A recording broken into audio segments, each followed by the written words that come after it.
지난 시간에 우리는 교회의 직분이라는 제목으로 하나님의 말씀을 나누었습니다. 그리스도께서 각 사람마다 은사를 주셨죠. 그리고 그 은사를 가지고 그리스도의 몸된 교회를 섬기라고 하셨습니다. 그렇게 할 때 그리스도께서 교회에 속한 모든 구원받은 성도들에게 은사를 주셔서 먼저 주님의 몸된 교회를 주님의 은사로 충만하게 아름답게 채우게 하시고, 그런 다음에 그 교회를 통해서 세상을, 만물을 그리스도의 영광과 진리와 은혜로 채우도록 그렇게 우리를 불러주셨다라고 말씀을 드렸습니다. 이것이 바로 우리에게 그리스도께서 은사를 주신 이유요 목적이라고 말씀을 드렸습니다. 오늘은 교회에 하나님께서 교회를 내신 이유, 우리에게 은사를 내신 이유라는 제목으로 하나님의 말씀을 생각해 볼 텐데요. 교회에 대한 어떤 성경적인 어떤 근거, 역사에 대해서 살펴보려고 합니다. 역사 이래로 하나님의 백성은 언제나 이 뜻 아래에 있었습니다. 오늘은 성경을 여러 군데 찾아보면서 그리스도의 몸된 교회의 지체인 저와 여러분의 존재하는 의미, 그리고 우리 각자에게 특별한 달란트, 은사를 주신 이유를 성경적인 관점에서, 또 역사적으로, 또 언약적인 관점에서 추적해 보려고 합니다. 그래서 오늘은 성경을 좀 많이 찾아볼 것입니다. 그래서 성경을 찾아보면서 진행하도록 하겠습니다. 창세기 1장을 먼저 찾아보겠습니다. 교회가 존재하는, 그리고 저와 여러분이 존재하는 그 의미, 우리에게 은사를 주신 목적에 대해서 성경적으로 우리가 고찰해 보려고 합니다. 창세기 1장은 찾기 쉽지요. 네, 창세기 1장 28절입니다.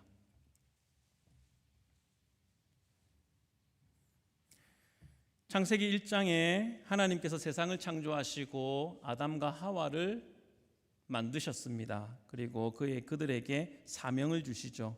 28절 말씀입니다. 하나님이 그들에게 복을 주시며, 우리가 지금 읽고 있는 에베소서의 맥락에 따르면 이제 복을 은사로 이해해도 될 것입니다. 하나님이 그들에게 은사를 주시며 하나님이 그들에게 이르시되 생육하고 번성하여 땅에 충만하라. 여기서도 이제 충만이 나오죠. 에베소서에서도 충만이 자주 나오는데, 충만케 하시는 이의 충만이니라 하는데, 여기도 생육하고 번성하여 땅에 충만하라. 땅을 정복하라. 바다의 물고기와 하늘의 새와 땅에 움직이는 모든 생물을 다스리라 하시니라. 하나님께서 이 사명을 주시고 또 복을 주셨다. 다스릴 수 있는 능력, 은사를 주셨다라는 것입니다. 그래서 이제 우리 인간이 만물의 영장이 되는 것입니다. 그렇죠? 은사를 주셔서 세상을 다스리라 하십니다. 여기서 다스린다는 것은 오늘날 우리 인간들이 주로 하는 것처럼 힘으로 억압하거나 빼앗거나 파괴하거나 착취하라는 것이 아니라 하나님을 대신하여 세상을 아름답게 다스리라라는 청지기적인 사명으로 통치를 주신 것입니다. 세상을 목자처럼 아끼고 돌보면서 파괴적인 군주가 아니라 사랑과 지혜로 다스리는 왕의 역할을 하라라고, 그런 의미로 복을 주시고 은사를 주시고 다스려라 라고 말씀하신 것입니다. 한 장을 넘기셔서 창세기 2장 15절 말씀을 보겠습니다. 창세기 2장 15절에는 그 다스림이 어떤 방식인지 구체적인 방식을 잘 보여주고 있습니다. 15절 말씀입니다. 우리 함께 읽겠습니다. 시작. 여호와 하나님이 그 사람을 이끌어 에덴 동산에 두어 그것을 경작하며 지키게 하시고. 두 가지가 있지요. 첫 번째는 경작, 그리고 두 번째는 지키게. 이 두 가지가 있습니다. 경작하며라고 하십니다. 올해 초에 저희 집에 야심차게 저희 집 텃밭을 가꾸기로 결정을 하고 밭을 꾸렸습니다. 그런데 시간이 지날수록 황폐화가 되기 시작했습니다. 처음에는 좋았어요. 처음에는 좋았습니다. 저는 잡초를 뽑으면서 스트레스를 해소했던 것 같습니다. 이 잡초라서 그런지 잡생각이 사라지더라고요. 그래서 잡초를 뽑으면서 아무 생각 없이 그렇게 시간을 보내는 게 좋았습니다. 하지만 시간이 지나면서 그 텃밭 관리도 소홀해지고 황폐해졌어요. 그래도 땅이 좋았던 것 같아요. 첫 해라서 그런지 수확물이 잘 자랐습니다. 경작은 저처럼 황폐하게 내버려 두는 것이 경작이 아니죠. 경작하라라고 했습니다. 잘 가꾸고 그 땅을 잘 발전시키라. 적극적으로 그 땅을 돌봐라라는 뜻이죠. 하나님은 사람에게 이 세상을 맡겨주시면서 신실한 농부처럼 그렇게 경작하라 말씀하셨습니다. 두 번째는 지키게 하시고입니다. 지킴, 창조 세계를 보존하고 보호하도록 그렇게 사람에게 사명을 주신 것입니다. 그렇게 해서 사람은 세상에서 복된 존재가 되고 하나님의 영광을 드러내도록 하나님께서 우리를 만드시고 부르셨다라는 것입니다. 창세기 12장 말씀으로 가겠습니다. 창세기 12장 말씀, 우리가 다 잘 아는 누구를 부르시는 말씀이죠? 아브라함을 부르시는 말씀입니다. 그때에도 하나님은 창세기 1장에서 아담과 하와에게 주셨던 사명과 동일한 사명을 아브라함에게 주십니다. 우리 2장을 보겠습니다. 12장 2절, 내가 너로 큰 민족을 이루고 내게 복을 주어 내 이름을 창대하게 하리니 너는 복이 될지라. 아담에게도 복을 주셨죠. 그리고 그 복은 자기 혼자 가지고 있는 복이 아니라 그 은사 복을 통해서 세상을 아름답게 다스리라 하는 복이었습니다. 아브라함에게도 하나님께서는 복을 주마라고 말씀하십니다. 너는 복이 될지라. 그렇게 해서 어떻게 된다고요? 3절 하반절입니다. 땅의 모든 족속이 너로 말미암아 복을 얻을 것이라. 이렇게 축복의 통로로 하나님은 아브라함을 부르셨습니다. 내가 너에게 복을 주어 땅의 모든 족속이 너로 말미암아 복을 얻게 하겠다라고 하셨습니다. 이 약속은 이제 일단은 430년 후에 성취가 됩니다. 아브라함의 후손들이 애굽에서 그 이스라엘이라는 이름의 민족으로 크게 되죠. 그리고 하나님은 그들을 출애굽시키면서 이렇게 말씀하십니다. 출애굽기 19장 5절과 6절 찾아보겠습니다.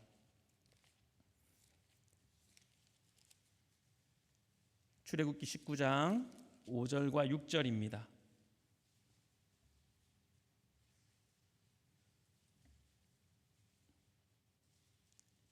아브라함에게 내가 너로 큰 민족을 이루고 내게 복을 주어 내 이름을 창대하게 하리니 너는 복이 될지라. 그리고 그 복으로 인하여서 땅의 모든 족속이 너로 말미암아 복을 얻을 것이다 라고 말씀하셨는데, 430년 후에 하나님께서는 아브라함의 자손들을 이스라엘 민족으로 그렇게 거대하게 큰 민족을 이루게 하시고 애굽에서 그들을 구원해 내셨습니다. 그러면서 이제 시내 산에서 언약을 맺지요. 그것이 출애굽기 19장 5절과 6절에 있는 말씀입니다.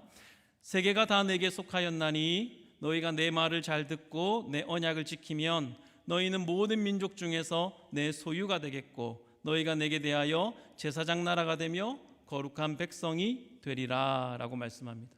특별히 여기서 제사장 나라가 있습니다. 제사장 나라가 될 것이다. 여러분, 제사장 나라는 어떤 나라일까요? 제사장 나라는 어떤 나라이겠습니까? 제사장은 뭐 하는 사람이죠? 제사장은 누구와 누구 사이에 서 있습니까? 하나님과 백성들 사이에 서 있죠. 하나님과 사람 사이에서 제사장은 백성들을 하나님께로 이끌어가는 역할을 하지 않습니까? 중재자 역할, 중보자 역할을 합니다. 사람을 하나님께로 이끌어주죠. 그렇다면 제사장 나라로 불렀다 했습니다. 제사장 나라는 무엇입니까? 하나님과 나라들을 중재하는 그 제사장이라는 것이죠. 열방을 하나님께로 이끌어줄 제사장 나라로서 이스라엘을 세우셨다라는 것입니다. 그래서 이스라엘을 통해서 복이 열방에게 흘러가도록 그렇게 이스라엘을 세우신 것입니다. 오해하지 말 것은 오늘날 중동에 존재하는 이스라엘이 그 나라가 아닙니다. 그 나라는 아니에요. 구약에서 이스라엘 백성은 하나님께 불순종하여 망하고 말았습니다. 방금 출애굽기 19장 5절에 너희가 내 말을 잘 듣고 내 언약을 지키면 이라고 말씀하셨습니다. 그러면 제사장 나라가 된다라고 말씀하시는 거예요. 조금 더 넘기셔서 신명기 266페이지에 있는 신명기 4장 6절 말씀을 우리가 보겠습니다. 왠지 공부하고 있는 것 같습니다. 그렇죠? 신명기 4장 6절 말씀. 너희가 내 말을 잘 듣고 내 언약을 지키면 너희는 이렇게 될 것이다 라고 말씀하셨는데, 신명기 4장 6절 말씀을 보겠습니다. 너희는 지켜 행하라. 이것이 여러 민족 앞에서 너희의 지혜요 너희의 지식이라. 그들이 이 모든 규례를 듣고 이르기를 이 큰 나라 사람은 과연 지혜와 지식이 있는 백성이로다 하리라. 이렇게 말씀합니다. 이것이 제사장 나라로서 가지고 있는 권위 그리고 지위입니다. 이 모든 규례를 듣고 이르기를 이 큰 나라 사람은 과연 지혜와 지식이 있는 백성이로다 라고 열방이 찬양하고 흠모하게 된다라는 거예요. 그렇게 제사장 나라로 부름받은 그 이스라엘의 모습이 시편 67편에 잘 나타나 있습니다. 여러분 시편 67편 가겠습니다. 성경을 찾아보시고요. 혹시 성경책을 가져오지 않으신 분들은 잠시 셀폰을 꺼내셔서 찾아보셔도 될 것 같습니다.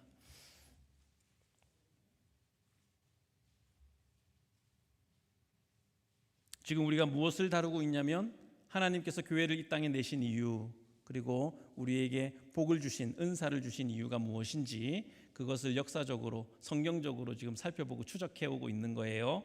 잘 따라오시기를 바랍니다. 그렇게 했을 때 하나님의 규례와 법도를 지켜서 제사장 나라의 역할을 충실하게 행했을 때 세상에 어떤 일이 이루어지는가, 그 이스라엘 나라를 통해서 어떤 나라, 어떤 일이 발생하고 이루어지는지 시편 67편은 이렇게 노래합니다. 1절, 하나님은 우리에게 은혜를 베푸사. 여기서 말하는 우리는 누구죠? 이스라엘 백성입니다. 하나님께서 먼저 이스라엘의 은혜를 베푸십니다. 오늘 말씀의 맥락에 따라서 은혜를 은사라고 말해도 무방하겠죠. 은혜를 베푸사 복을 주시고 그의 얼굴빛을 우리에게 비추사라고 말씀합니다. 그런 다음에 어떻게 되죠? 2절에 주의 도를 땅 위에, 주의 구원을 모든 나라에게 알리소서가 됩니다. 이스라엘 백성들이 받은 복으로 인하여서 그들을 사용하셔서 열방을 하나님께로 이끌어 가게 된다. 주의 도를 땅 위에, 주의 구원을 모든 나라에 알리소서.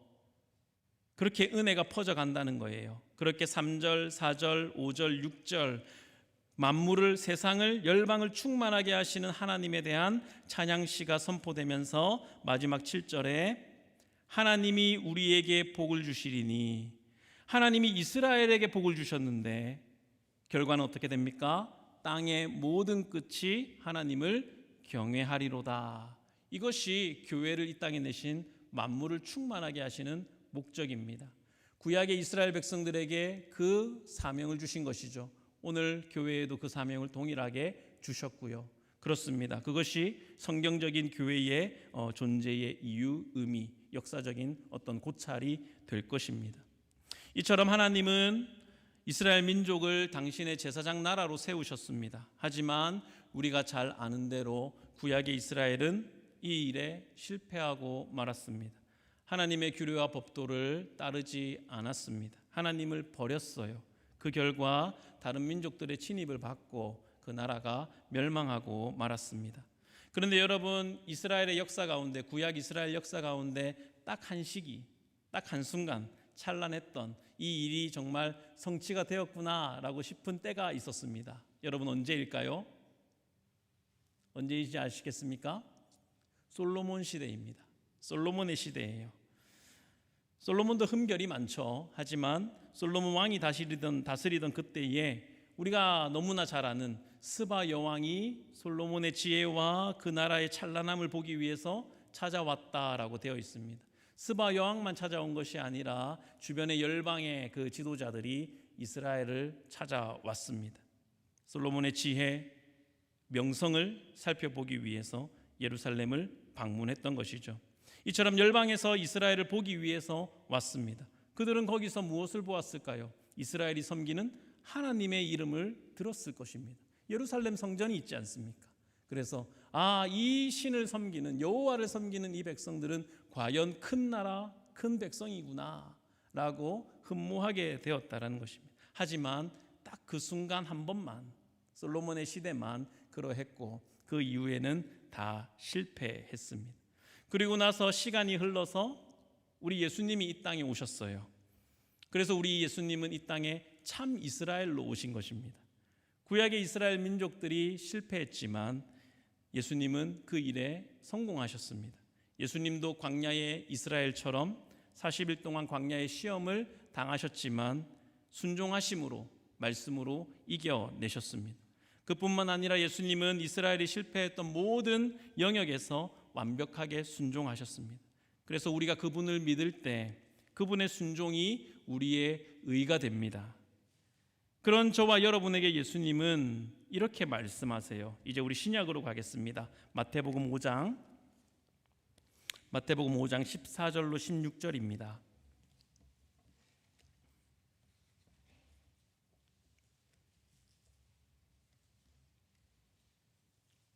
(1년치) 성경을 다 찾아보는 것 같은데 마태복음 5장 14절로 16절 함께 찾아보겠습니다.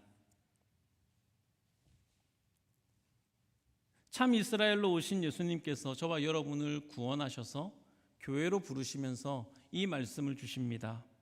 너희는 세상의 빛이라. 산 위에 있는 동네가 숨겨지지 못할 것이요 사람이 등불을 켜서 말 아래 두지 아니하고 등경 위에 두나니 이러므로 집안 모든 사람에게 비치느니라. 이같이 너희 빛이 사람 앞에 비치게 하여 그들로 너희 착한 행실을 보고 하늘에 계신 너희 아버지께 영광을 돌리게 하라 말씀합니다.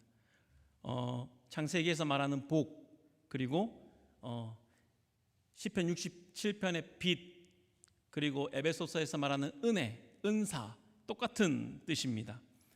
여호와의 빛을, 얼굴빛을 우리에게 비추사라고 성경의 67편에 말했죠.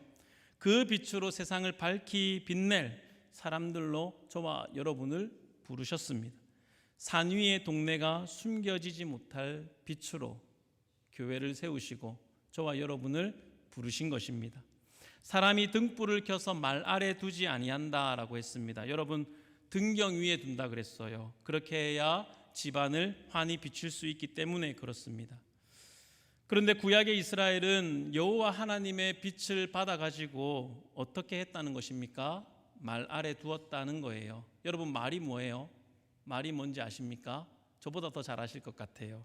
말은 옛날에 곡식 단위이죠. 한 말, 두 말, 그리고 그 말을 담는 그릇, 한 말을 그릇 사각형으로 된 한 된가? 그런데 한 말, 그 그릇을 의미하는 것입니다. 그러니까 말 아래 두었다라는 것은 그 그릇으로 등불을 덮었다라는 거예요. 그릇으로 등불을 덮으면 어떻게 됩니까? 빛이 새 나가지를 못하죠. 빛이 나가지를 못합니다.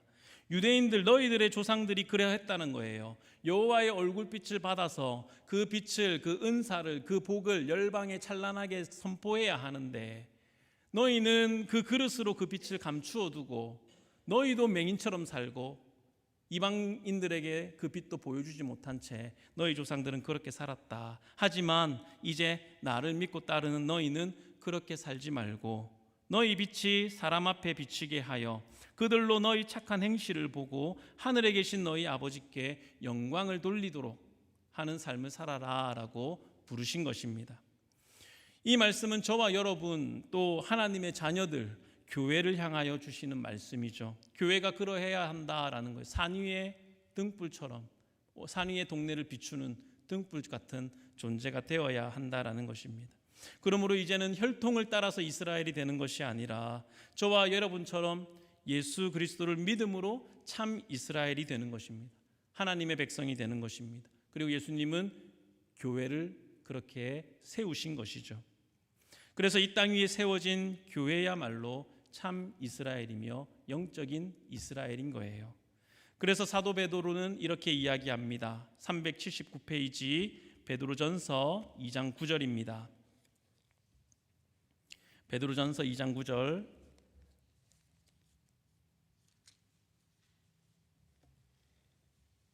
출애굽기 19장 5절과 6절에 있는 말씀과 거의 비슷한 말씀을 베드로가 하고 있습니다. 2장 9절 379페이지입니다.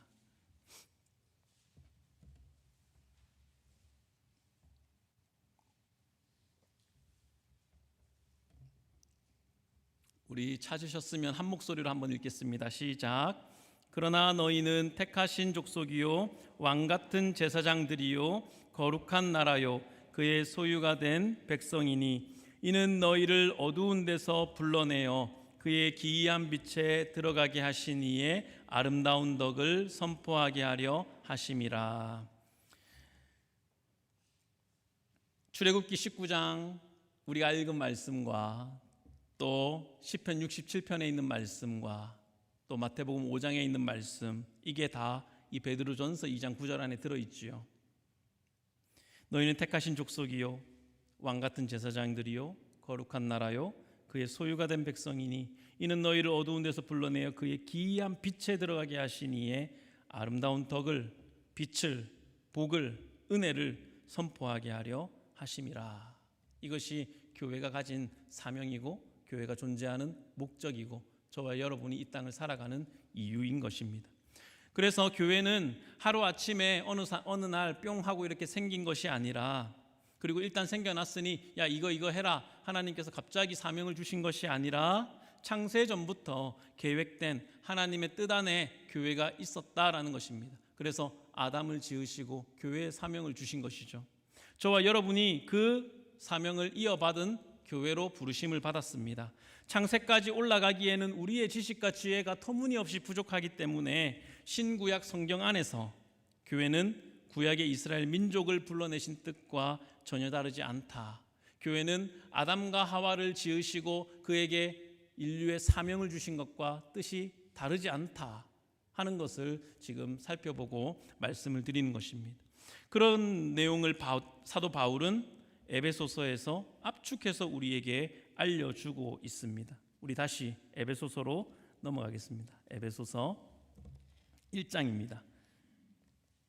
다 했어요. 에베소서 1장 3절로 6절입니다. 310페이지.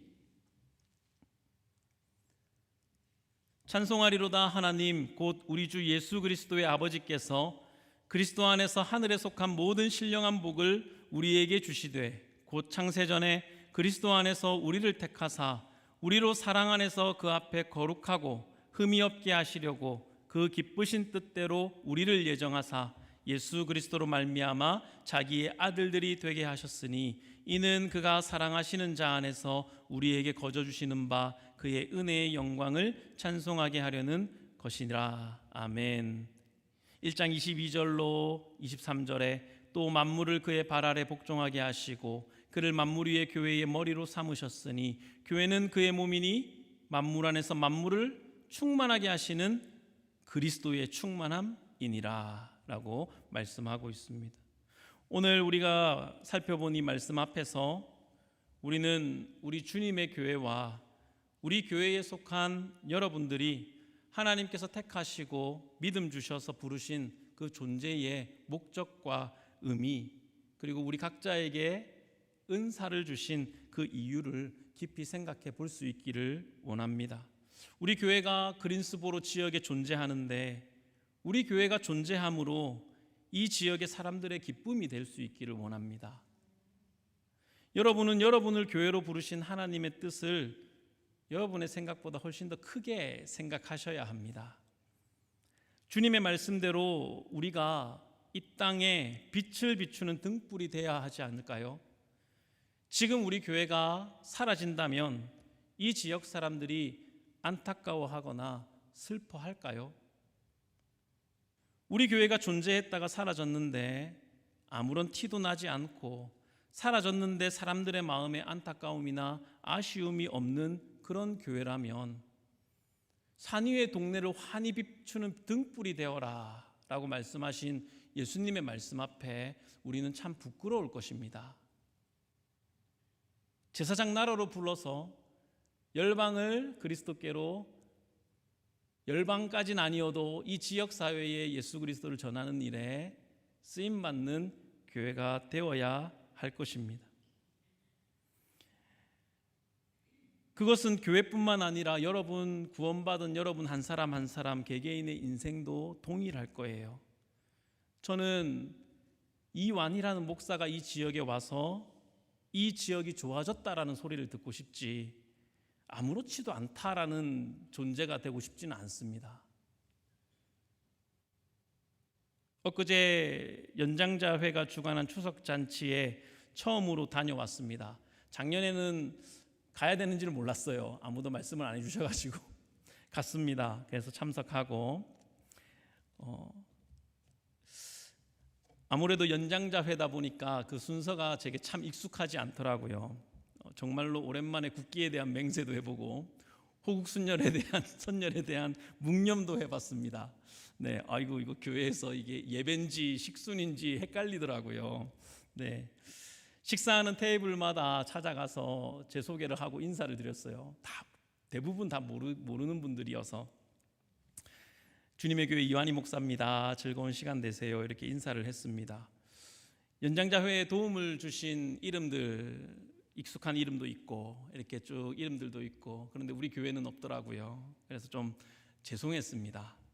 연장자회가 지금 뭐 어떤 모양으로 있는지 전 잘 모르지만 우리는 우리의 할 일을 이 지역에서 어느 정도 할 수 있으면 좋겠다라는 생각도 하게 되었습니다. 지난주에 교회 성도님들과 함께 2박 3일 일정으로 여행을 다녀왔습니다. 가는 차 안에서 수많은 이야기꽃이 피고 합창으로 즐겁게 찬양을 부르고 또 교육 자료들 나눠준 그런 어떤 영상 자료들을 통해서 우리가 함께 공부했던 그 성막을 둘러보았습니다. 성막으로 들어가는 문이 동쪽에 있는 건 여러분 아세요? 동쪽에 있는 이야기를 하면서 왜 성막 문이 동쪽에 있는지 성도들에게 설명을 드리니까 성도님들이 천국에 가면 문이 동쪽에 있을 거야. 우리 다 동대문에서 만나자. 이렇게 이야기를 나누면서 웃었습니다. 아미시 마을도 둘러보고 또 웅장한 노아의 홍수 성극도 우리가 보았습니다. 그리고 모두들 안전하게 잘 돌아왔습니다. 제가 주님의 교회에 부임하고 1년 3개월 지났는데 하나님께서 우리 교회에 보내주시는 분들의 연령대가 거의 60대 중반이세요. 함께 여행했던 분들 중에 유미정 권사님, 권민수 집사님, 손영주 집사님, 이영기 집사님 비슷한 연령이고 제일 어린 나이잖아요. 딱 그 나이입니다. 그런 우리 성도들, 그런 우리 여러분들은 한 25년쯤 더 사시지 않겠습니까? 제가 올해로 나이가 46입니다. 25년 하면 딱 은퇴할 나이예요. 성도들과 여행을 하면서 어떻게 될지는 알 수 없지만 나는 이분들을 행복하게 해드리고 또 즐겁게 신앙생활을 같이 하면 내 목회는 마치겠구나. 그것도 나쁘진 않다. 이런 생각을 하게 되었습니다. 제가 1년 정도 이제 이곳에서 시간을 보내면서 조금 이 지역을 알게 되고 또 한인사회 연령의 구성도 알게 되는 것 같습니다. 그래서 그린스보로 지역에 있는 우리 교회가 어떻게 존재의 의미를 가져가야 될지 그런 것들을 조금씩 구상하고 생각하게 되는 것 같습니다. 리더는 교회의 지도자는 교회의 현재를 책임지고 또 교회의 미래를 대비해야 하지 않겠습니까? 주님의 교회의 현재는 무엇일까요? 주님의 교회의 현재는 다름 아닌 여러분들이라고 생각합니다. 저는 주님의 교회의 현재를 생각하면서 우리가 함께 힘을 모으면 시니어 사역에 특화된 교회를 만들고 싶습니다. 그래서 그분들이 노년을 아름답고 활기차게 그렇게 같이 신앙생활하면서 그렇게 세워가는 그런 교회가 되면 좋겠다라는 생각합니다. 그리고 그 다음으로는 이제 주님의 교회 미래를 생각해야 되죠. 주님께서 허락하시면 한인교회 안에 교회를 두는 것이 아니라 2세 교회를 만들어 보고 싶습니다. 2세들이 주관해서 이끌어가는 교회를 만들어 보고 싶은 생각이 있습니다. 이것은 정말 우리 손밖의 일이죠. 주님께서 환경과 상황과 모든 것을 다 허락하셔야 할 수 있는 일입니다.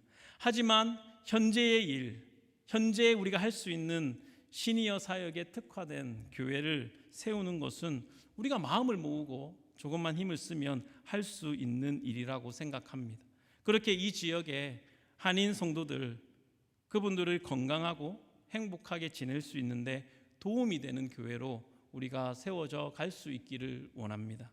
그런 존재의 의미가 있는 교회, 무엇을 하든지 간에 우리 교회 안에서만 복작복작하는 것이 아니라 산 위의 마을을 환히 비추는 빛이 되라고 말씀하셨으니까 이 지역 사회를 위해서 의미가 있는 존재로 교회가 세워져 나가기를 소망합니다. 이런 비전과 꿈은요, 이곳 그린스보로에서 하나님의 사람들과 오래 있겠다고 다짐하는 목사가 아니면 꿈꾸지 않죠. 그렇지 않겠습니까? 그것을 알아주시면 좋겠다 싶고요.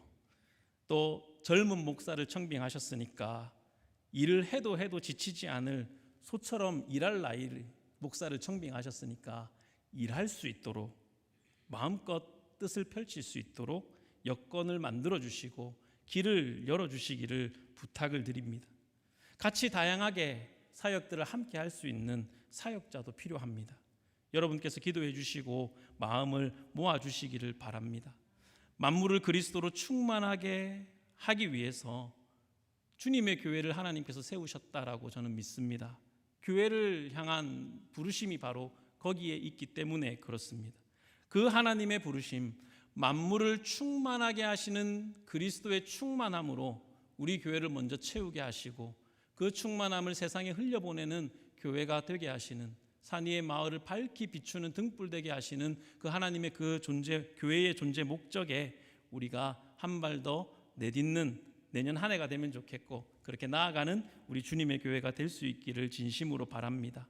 그렇게 우리 주님의 교회가 세워진 이곳에서 현재 당면한 현재를 감당하고 또 그 미래를 대비할 수 있는 교회가 될 수 있기를 원합니다. 우리를 불러주시고 우리 한 사람 한 사람에게 각양 다른 은사를 주신 우리 주님께서 우리 주님의 교회를 인도해 주시기를 진심으로 바랍니다.